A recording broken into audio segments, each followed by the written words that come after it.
अभी तक आपने पिछले वीडियो में चंद्रगुप्त मौर्य, धनानंद और चाणक्य के बारे में जाना कि किस प्रकार बालक चंद्रगुप्त को आचार्य चाणक्य ने अस्त्र शस्त्र और शास्त्र की शिक्षा दी और चंद्रगुप्त को महान योद्धा में परिवर्तित कर दिया। अब हम आगे बढ़ते हुए इतिहास के अगले पन्ने को खोलते हैं। कौन है सम्राट चंद्रगुप्त मौर्य, जिसे हिंदू धर्म निम्न वर्ग का बताता है? वही बौद्ध धर्म उन्हें क्षत्रिय कहता है और कुछ इतिहासकार चंद्रगुप्त को नंद वंश का वारिस मानते हैं।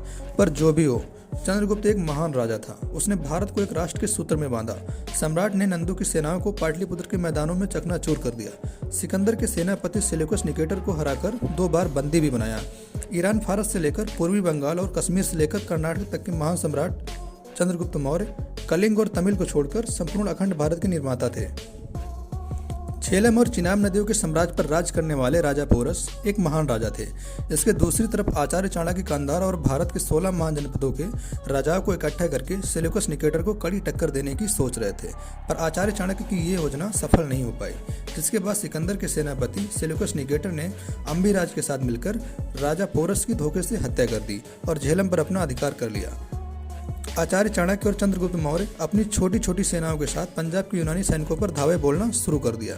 कहा जाता है कि सम्राट चंद्रगुप्त ने इन यूनानियों पर लगातार हमले करने शुरू कर दिए, जिसके बाद यूनानियों ने पंजाब के इलाके को खाली कर दिया।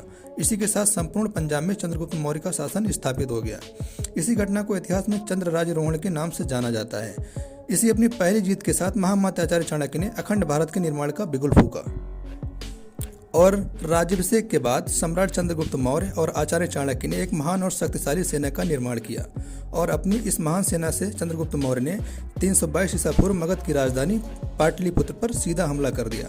इस महायुद्ध में नंद वंश के राजा धनानंद का वध कर दिया गया।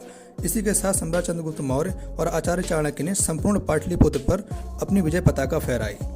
सम्राट चंद्रगुप्त मौर्य ने पूर्व से पश्चिम और उत्तर से दक्षिण तक अपने कई सैन्य अभियान भेजे और लगातार उनकी विजय पताका फहराती रही और मौर्य साम्राज्य का दिनों दिन विस्तार होता जा रहा था। इसी समय सीरिया के शासक सेल्यूकस निकेटर को समाचार मिला कि एक 26 साल के लड़की ने पंजाब को जीतकर यूनानी शासन को तहस नहस कर डाला और संपूर्ण राज्य व भारत पर अपना अधिकार कर लिया।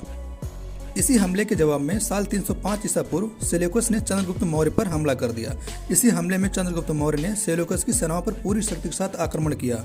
इतना भीषण आक्रमण देखकर सेल्यूकस को समझ ही नहीं पाया कि आखिर हो क्या रहा है, क्योंकि आचार्य चाणक्य और चंद्रगुप्त के आगे सेल्यूकस का हर दांव और उसका योद्धा चंद्रगुप्त के आगे घुटने टेक चुका था। यह सेल्यूकस के इतिहास की सबसे कड़ी हार सिद्ध हुई और सेल्यूकस ने सम्राट चंद्रगुप्त के आगे घुटने टेककर अपनी हार स्वीकार की। इस संधि के दौरान सेल्यूकस ने सम्राट चंद्रगुप्त मौर्य को बलूचिस्तान, इराक, कंधार और काबुल राज्यों का राजा घोषित कर दिया। सेल्यूकस सम्राट चंद्रगुप्त मौर्य से इतना भयभीत हो चुका था कि उसने अपनी बहन हेलेना का विवाह चंद्रगुप्त मौर्य से कर दिया। इसके बदले उपहार स्वरूप सम्राट चंद्रगुप्त ने भी सेल्यूकस को 500 हाथी उपहार में दिए। इन सभी चारों राज्यों को जीत लेने के बाद सम्राट चंद्रगुप्त मौर्य एक विशाल साम्राज्य के सम्राट बन चुके थे। और ये वीडियो कैसा लगा आप हमें कमेंट में जरूर बताएं। धन्यवाद।